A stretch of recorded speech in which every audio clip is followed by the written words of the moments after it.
Nadège. Et moi, Miri, la grande sœur de Nadège. Nous vivons dans une tribu autochtone. Et voici le cercle de vie. Voici ce que nous a légué notre tribu, l'histoire de nos ancêtres. En souvenir d'une vie antérieure chamane.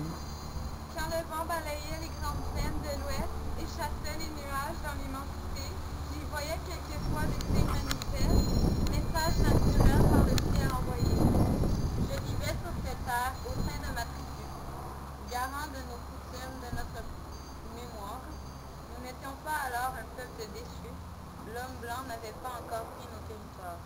Nous respections l'équilibre de la nature, près des animaux, proches des éléments, prélevant notre part sans commettre d'injures envers les créatures de l'environnement.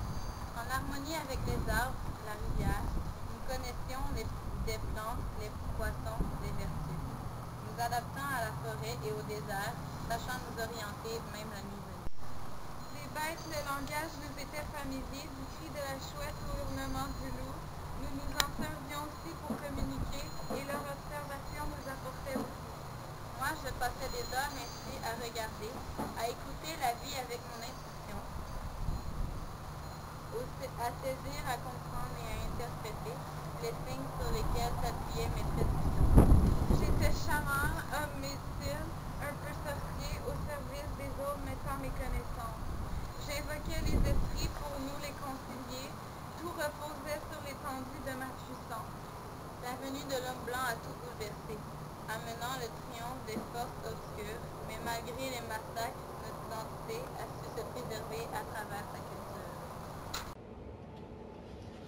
Le cercle sacré de la vie. Le vent dans sa plus grande puissance tourbillonne. Les oiseaux font leur nid en rond, car ils ont la même religion que nous. La nôtre. Le soleil s'élève et redescend en cercle. La lune fait de même, et ils sont ronds l'un et l'autre. Les saisons forment un grand cercle. Dans leur changement, ils reviennent toujours aux mêmes endroits. La vie d'un homme est un cercle d'enfance à enfance, et ainsi en est-il de toutes choses dont le pouvoir se meut.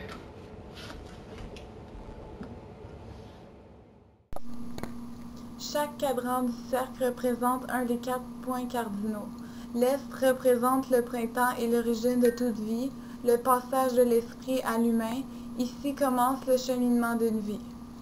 Il se poursuit au sud, l'étape de l'été, puis à l'ouest, l'étape de la mort, et enfin au nord, l'étape de la renaissance. Le cycle suit son cours dans le sens des aiguilles d'une montre tout autour du cercle, suivant le lever et le coucher du soleil, les 4 points cardinaux servant principalement de force directrice. Le centre du cercle symbolise l'être en équilibre dans son cheminement de vie, selon la philosophie autochtone traditionnelle. Le centre du cercle est représenté par une flamme qu'il incombe à chacun d'alimenter en cherchant à résoudre ses conflits avec les autres et en faisant la paix avec soi-même. La réflexion, la méditation, la prise de conscience, l'acceptation et l'abandon nous permettent de vivre une vie pleine et équilibrée. Le concept du cercle est basé sur la circularité plutôt que sur la linéarité, sur l'inclusion plutôt que sur l'exclusion des contraires, sur l'harmonie des différences plutôt que sur leur opposition. Dans le cercle, tous les éléments de la création, soit les humains, les animaux, les plantes, la terre, l'air, le feu, l'eau, les étoiles, etc., forment un tout indivisible.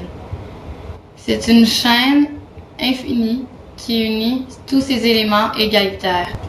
Selon les Amérindiens, lorsque nous mourons de vieillesse ou de maladie, nous nous dirigeons vers le pays des anges. Cependant, si nous mourons de façon violente ou par accident, nous nous réincarnons afin d'atteindre le pays des anges.